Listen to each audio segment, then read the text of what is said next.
गुनाखाल को नहीं भल रास्ता कादुआ पचपच रास्ता उपरे निर्भरशील ग्रामवासी रास्ता नथिबारु गाँ को आसी पारुनी आंबुलांस खटिया भरोसा रोगी और गर्भवती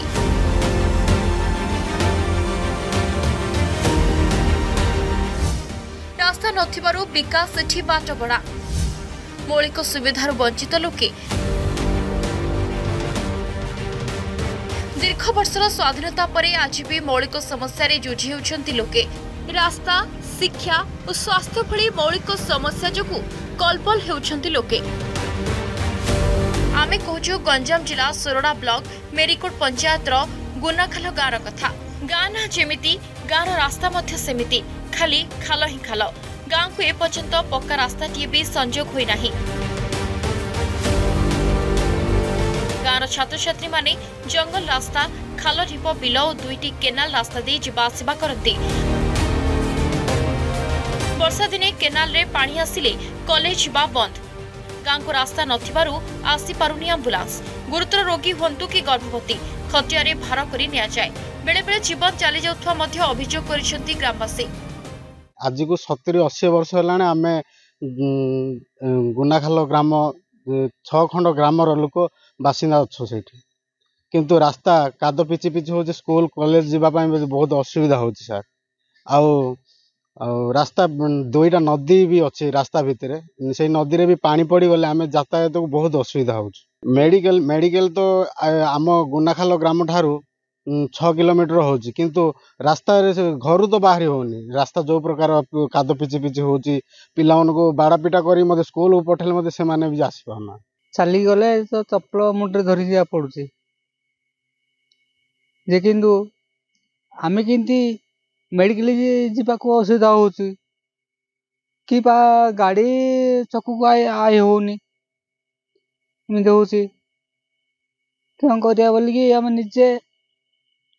को बाटेल बुली बुली बुली आसिया पड़ुची गाँव में बसवास करती से 20 परिवार गाँवटी पहाड़ पर्वत पाददेश अवस्थित संध्या हेले ताती कबाट पड़ जाए रास्ता नथिबारु शिक्षा और स्वास्थ्य भली मौलिक सुविधा पाई पारु नाहंती अंचलवासी ए पर्यंत गाँव में स्थानीय प्रशासन पाद पड़ी नथिबा अभियोग होईछि ग्रामवासी कहवा अनुसार केवल निर्वाचन आसिले ही नेता मंत्री गाँ कथा मन पड़े निर्वाचन पर पचारिकी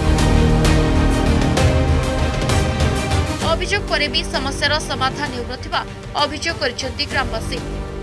वर्षा हेले बड़ असुविधा हो जाउछि रास्ता काद हो जाउछि जे पे पिला मन हेले काद दाही रही आउछि देखुछु ड्रेस वगैरह जाउति पिनि जाउ सब काद को दाही आउछन देखुछु